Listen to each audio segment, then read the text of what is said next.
McLaren has released their new papaya livery for 2021, complete with sponsorship artwork. Coca-Cola, Dell and CNBC are all recognisable partners of the British motor racing team.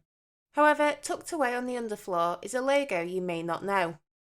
Formula One sponsorship liveries have existed since the late 1960s, with constructors making money by displaying the company's logo on the car's body. The likes of coffee companies, watchmakers and clothes brands are well-known livery advertisers. But one of McLaren's more recent sponsors isn't like the rest.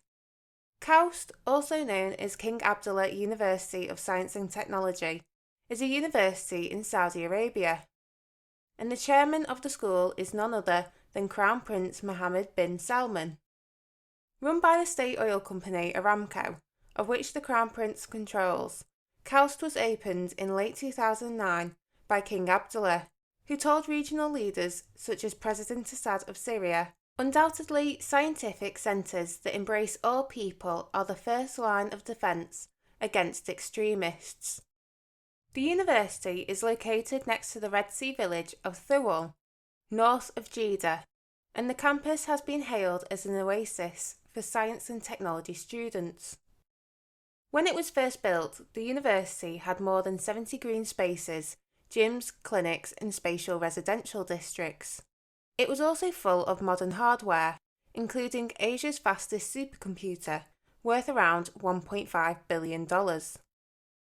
But despite its impressive research facilities, it hit the headlines for a different reason. KAUST was Saudi Arabia's first mixed-gender university, allowing women to mix freely with men on campus. The religious police were not allowed to operate on site, and women were not required to wear veils in the co-educational classes. This was completely in contrast to the wider country, where a strict Wahhabi branch of Islam was practiced and women were segregated. But how does this fit with McLaren and Formula One? After taking office in 2005, King Abdullah promoted reforms to create a modern state, stave off Western criticisms, and lower dependence on oil. His objectives continued following his death in 2015, with his half-brother Salman bin Abdulaziz Al Saud taking the throne. However, it's widely considered his son, Crown Prince Mohammed bin Salman, is the de facto ruler of Saudi Arabia.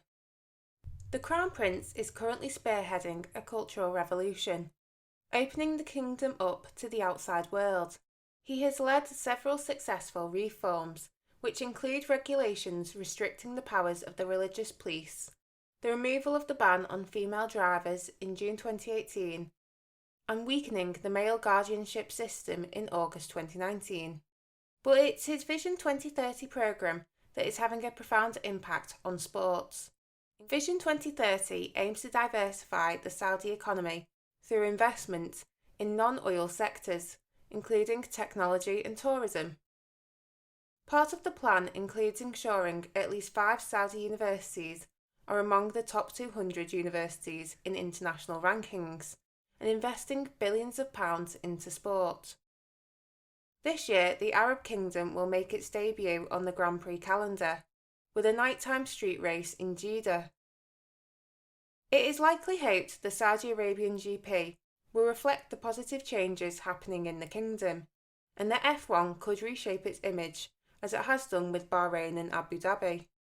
However, following the assassination of journalist Jamal Khashoggi, the country's growing number of international sports has seen Saudi be accused of sports washing, using sport to soften its image. But Sports Minister HRH Prince Abdulaziz bin Turki Al Fazl told the BBC staging the race perfectly reflects the transformational journey the country is on. McLaren says their 5-year deal with KAUST aims to advance research in the areas of computational fluid dynamics, machine learning, fuels and lubricants, advanced mathematics, sensors and electronics. As part of the partnership, McLaren advertises 2 KAUST logos on either side of the underfloor. It also appears the contract extends to guest appearances, with racing driver Lando Norris speaking at KAUST as part of a keynote lecture in 2019.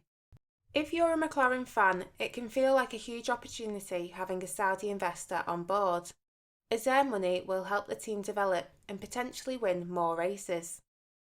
But with Saudi state-controlled businesses appearing left, right and centre in Formula One, it's likely the KAUST logo on McLaren's livery goes beyond the kingdom's interest in promoting a university.